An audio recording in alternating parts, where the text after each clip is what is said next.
최첨단 공장을 움직이는, 근데 눈에는 보이지 않는 지휘자가 있습니다. 네, 바로 소프트웨어예요. 오늘은 이 스마트 팩토리의 가장 깊숙한 곳, 그러니까 그 핵심 엔진이 되는 시스템들을 한번 제대로 그리고 명쾌하게 파헤쳐보겠습니다. 여러분, 스마트 팩토리의 심장 하면 뭐가 제일 먼저 떠오르세요? 아마 번쩍이는 로봇팔이나 아니면 거대한 자동화 설비 이런 걸 생각하실 거예요.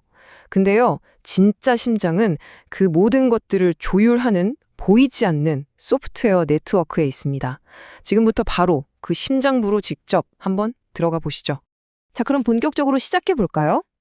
하나의 아이디어가 우리 손에 잡히는 제품으로 탄생하기까지 제조업은 사실 크게 세 개의 다른 세계, 그러니까 세 개의 핵심 시스템에 의해서 움직인다고 볼 수 있어요.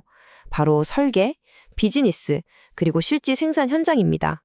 여기 이 비율을 보시면 이해가 정말 쉬운데요. 우선 PLM은 제품의 아이디어부터 단종까지 그 전 과정을 관리하는 말 그대로 건축가의 설계도 같은 겁니다. 그리고 ERP는 돈, 자재, 인력 같은 회사 전체의 자원을 계획하는 CEO의 사업 계획서고요.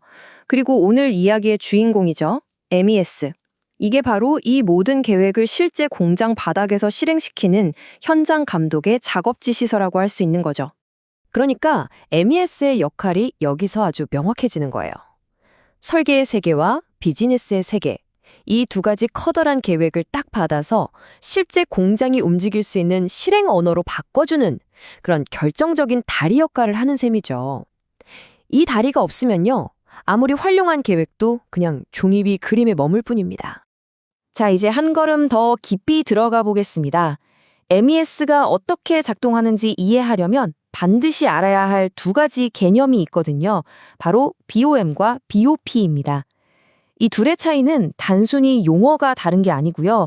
무엇을 만들 거냐와 어떻게 만들 거냐는 근본적인 관점의 차이라고 할 수 있습니다. 여기서 이 비유가 정말 기가 막힙니다. BOM, 그러니까 자재 명세서는요, 제품에 어떤 부품이 들어가는지 적어놓은 재료 목록이에요. 이건 철저히 설계자의 관점에서 무엇이 필요한가에만 집중하죠. 하지만 BOP, 공정 명세서는 완전히 다릅니다. 이건 그 재료들로 요리를 하는 아주 상세한 레시피 같은 거예요. 어떤 순서로 어떤 도구를 써서 또 어떤 공장에서 조립해야 가장 효율적인지 그 모든 노하우가 담긴 철저히 공장의 관점에서 쓰인 실행 계획인 거죠. 다시 한번 정리해 볼게요. BOM은 제품의 정적인 구조를 보여주는 청사진 같은 겁니다. 보통 PLM이나 CAD 같은 설계 시스템에서 만들어지고요. 이 자동차는 엔진, 차체, 바퀴로 구성된다처럼 부품들의 관계를 딱 정해주는 거죠. 반면에 BOP는 단순한 목록을 넘어섭니다. 특정 공장의 설비 능력, 작업자들의 노하우, 최적의 작업 동선까지 다 고려된 그야말로 살아있는 지식 데이터라고 할 수 있어요. 이것이야말로 MES를 관통하는 핵심 철학이자 가장 강력한 무기입니다. 그리고 바로 이 슬라이드가 그 차이를 극명하게 보여줍니다. 이거 좀 보세요. 정말 재밌지 않나요? 설계도, 즉 비용상으로는 최종 조립 단계에나 필요한 저 작은 부품이 실제 공장, BOP에서는 생산 효율을 위해서 가장 먼저 가공될 수 있다는 거예요. 설계도의 세계와 현실 공장의 세계가 전혀 다른 논리로 움직인다는 것. 이게 바로 핵심입니다. 그렇다면 MES는 이 BOP라는 악보를 가지고 공장에서 대체 어떤 역할을 하는 걸까요? 네, 바로 오케스트라의 지휘자처럼 공장 전체의 조화를 이끌어내는 역할을 합니다.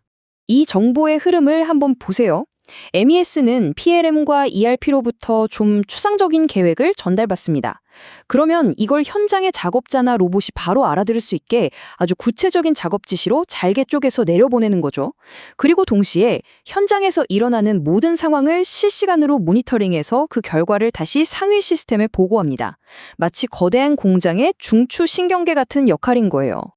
자, 이제 우리가 처음에 던졌던 질문으로 다시 돌아갈 시간입니다. 왜 이 복잡해 보이는 시스템이 스마트 팩토리의 심장이자 엔진이라고 불리는 걸까요? 그 답은 바로 데이터의 축적에 있습니다. 네, 바로 이 문장이 모든 것을 말해줍니다. 아무리 최첨단 AI와 빅데이터 기술을 도입해도 그걸로 분석하고 학습할 과거의 생산 데이터가 없다면 그냥 아무것도 할 수가 없는 거죠. 메스를 통해서 차곡차곡 쌓인 수많은 성공과 실패 사례, 공정별 시간과 품질 데이터. 이것이야말로 진짜 제조 빅데이터인 겁니다. 이 데이터가 있어야만 AI가 비로소 공장의 상황을 맥락적으로 이해하고 어떤 부분을 어떻게 개선해야겠구나 하고 지능적인 판단을 내릴 수 있게 되는 거죠. 데이터 없는 AI는 엔진 없는 자동차나 마찬가지입니다. 하지만 이렇게 완벽해 보이는 시스템을 현실에 딱 구축하는 길이 결코 순탄하지만은 않습니다. 가장 큰 장벽은 기술이 아니라 오히려 사람과 조직의 연결 문제예요. 바로 이 지점입니다. 아무리 좋은 소프트웨어가 있어도 제품을 설계하는 사람들과 그걸 현장에서 직접 만드는 사람들 사이에 보이지 않는 거대한 벽이 있다면 이 시스템은 제대로 작동할 수가 없어요. 구체적으로는 이런 문제들이죠. 우선 설계 도면도 읽을 줄 알고 공장 설비도 이해하는 이 양쪽을 다 아우르는 전문가가 너무나 부족합니다. 또 이론적인 설계 데이터와 거칠고 복잡한 현실 공장의 자원을 연결하는 것 자체가 굉장히 고난도의 작업이고요.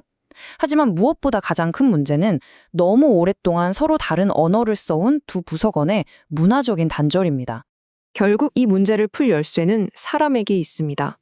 설계자의 언어와 현장 작업자의 언어를 모두 이해하고 이걸 통역해주는 사람. 이론과 현실 사이의 그 간극을 메워주는 다리 역할을 해줄 생산기술 엔지니어를 키워내고 또 이들이 마음껏 역량을 발휘할 수 있는 조직 문화를 만드는 것. 이게 바로 핵심 해결책인 거죠. 오늘 우리는 스마트 팩토리에 보이지 않는 엔진에 대해서 깊이 한번 들여다봤습니다. 이 이야기를 마치면서 마지막으로 질문을 하나 드리고 싶습니다. 여러분의 조직에서 설계도와 공장 현장 사이의 다리는 과연 얼마나 튼튼한가요? 혹시 그 다리 위에서 정말 중요한 정보들이 길을 잃고 헤매고 있지는 않은지 한 번쯤 진지하게 돌아볼 때가 아닐까요?